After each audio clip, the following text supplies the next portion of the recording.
નમસ્કાર દર્શક મિત્રો, હું વિવેક કલોલા આપ સર્વેની યુટ્યુબ ચેનલમાં હાર્દિક સ્વાગત કરું છું. મિત્રો 120 ગોલ્ડન રૂલ્સ ઓફ ઇંગ્લિશ ગ્રામરની જે આપણી સિરીઝ ચાલી રહી છે તેની અંદર આજે આપણે રૂલ નંબર 104 શીખવાના છીએ. મિત્રો જોવો જોઈએ, આપણી પાસે અમુક શબ્દો છે, બરાબર છે, જેમ કે ફ્રેન્ડલી, મિઝરલી, કાવર્ડલી એટલે ડરપોક રીતે, બરાબર છે, યરલી, મંથલી અને વીકલી. મિત્રો તમને આ શબ્દો જોઈને એવું લાગશે કે આ બધા જ શબ્દો કે જેની પાછળ એલવાય લાગેલું છે એટલે તે એડવર્બ હશે, પરંતુ એવું નથી મિત્રો, બરાબર છે. ભલે આની પાછળ એલવાય લાગેલું, પરંતુ આ બધા જ શબ્દો શું છે મિત્રો? એડજેક્ટિવ છે. શું છે મિત્રો?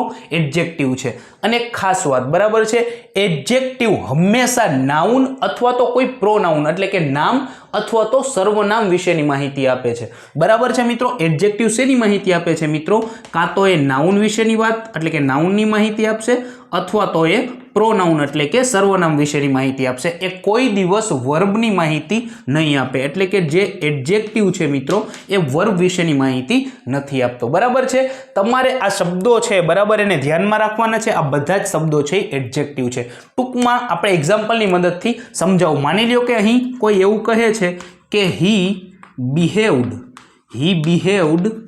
ફ્રેન્ડલી. તો જોજો મિત્રો, ફ્રેન્ડલી છે તો એડજેક્ટિવ છે, બરાબર, અને બિહેવ્ડ છે એ વર્બ છે, બરાબર છે. તો જે એડજેક્ટિવ છે એ વર્બ વિશેની માહિતી નહીં આપે એટલે આ સેન્ટેન્સ છે એ ખોટું થશે, બરાબર છે. તો આને કઈ રીતે બોલી શકાય? તો એને આ રીતે બોલી શકાય મિત્રો, હી ઇઝ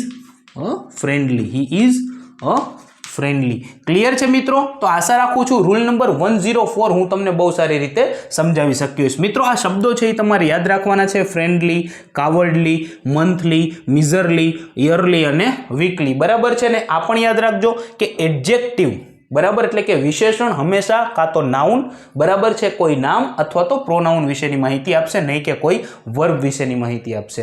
ક્લિયર છે મિત્રો? હવે હું તમને એક અહીં એક્ઝામ્પલ આપું છું, બરાબર છે, અને બરાબર છે, તમારે એનું સાચું જે એક્ઝામ્પલ છે, બરાબર, તો સાચું સેન્ટેન્સ શું બને છે કોમેન્ટ સેક્શનમાં તમારે મને જણાવવાનું છે. જેમ કે હું અહીં લખું છું મિત્રો કે હી સ્પોક કાવર્ડલી. મિત્રો આ જે સેન્ટેન્સ છે એ સાચું છે કે ખોટું, બરાબર છે, એની તમારે મને કોમેન્ટ સેક્શનમાં જાણ કરવાની છે.